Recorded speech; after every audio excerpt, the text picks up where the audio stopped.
नमस्कार मित्रमैत्रिणी, स्वामी समर्थ. महाशिवरात्रीला करा हे अचूक आणि प्रभावी उपाय. महाशिवरात्रीच्या दिवशी शिवभक्त विशेष उपाय आणि सेवा करतात. 2026 मध्ये महाशिवरात्री 15 फेब्रुवारी म्हणजे रविवार रोजी येत आहे. युट्यूबवर सध्या काही अचूक आणि प्रभावी उपाय खूप ट्रेंड होत आहे, जे तुम्ही घरच्या घरी किंवा मंदिरात जाऊन करू शकता. हे उपाय विशेषतः विशिष्ट समस्या निवारणासाठी सांगितले जातात. काही खास उपाय खालीलप्रमाणे आहेत. नंबर 1. बेलपत्राचा चमत्कारी उपाय. इच्छापूर्तीसाठी. जर तुमची एखादी इच्छा बऱ्याच दिवसांपासून अपूर्ण असेल तर हा उपाय करा. काय करावे? 7, 11 किंवा 21 बेलपत्र घ्या. त्याच्या मधल्या पानावर चंदनाने ओम लिहा आणि बाजूच्या 2 पानांवर माता पार्वती आणि गणपती यांचे स्मरण करून मध लावा. ही पाने शिवलिंगावर अर्पण करताना आपली इच्छा मनात बोला. असे म्हणतात की महाशिवरात्रीला मध आणि बेलपत्राचा हा संयोग महादेवाला लवकर प्रसन्न करतो. नंबर 2. अखंड अक्षतांचा उपाय. कर्जमुक्तीसाठी. काय करावे? मूठभर तांदूळ घ्या. तांदूळ अखंड असावेत, तुटलेले नकोत. शिवलिंगावर हे तांदूळ अर्पण करा. अर्पण करताना ऋणमुक्तेश्वर महादेवाय नमा हा मंत्र म्हणा.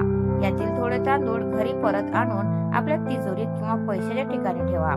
यामुळे कर्जातून लवकर सुटका होते असा भाविकांचा अनुभव आहे. नंबर 3. काळ्या तिळाचा जल अर्पण. शनी दोष आणि अडथळ्यांसाठी. काय करावे? एका तांब्याच्या कलशात पाणी भरून त्यात थोडे काळे तीळ टाका.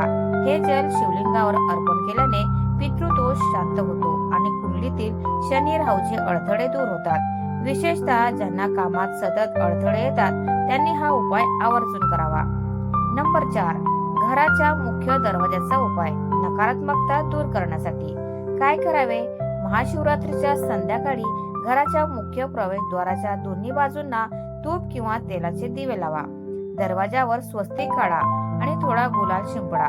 असे केल्याने घरात शिवशक्तीचा प्रवेश होतो आणि घरातील कलह भांडणे कमी होतात. नंबर 5. अशोक सुंदरीचा उपाय. विवाह आणि संततीसाठी. शिवलिंगाच्या जलधारीमध्ये जिथून पाणी खाली पडते, जो मधला उंच भाग असतो त्याला अशोक सुंदरीचे स्थान म्हणतात. काय करावे? महाशिवरात्रीला सर्वात आधी अशोक सुंदरीच्या स्थानावर पाणी आणि बेलपत्र अर्पण करा. त्यानंतर शिवलिंगावर अभिषेक करा. हा उपाय कौटुंबिक आनंदासाठी अत्यंत प्रभावी मानला जातो. काही छोटे पण महत्वाचे नियम. प्रदक्षिणा. शिवलिंगाला कधीही पूर्ण गोल प्रदक्षिणा घालू नका. जिथे पाण्याची धार खाली पडते, सोमसूत्र, तिथून मागे फिरावे. भस्म आरती. शक्य असल्यास स्वतःच्या कपाळाला भस्माचा टिळा लावा. यामुळे महादेवाची विशेष कृपा प्राप्त होते. तर मित्रांनो, तुम्हाला आजचा व्हिडिओ कसा वाटला प्लीज कॉमेंट मध्ये नक्की सांगा. आणि व्हिडिओ जर आवडला असेल तर व्हिडिओला लाईक करा, शेअर करा आणि चॅनलला सबस्क्राईब करायला विसरू नका. धन्यवाद. Thanks for watching.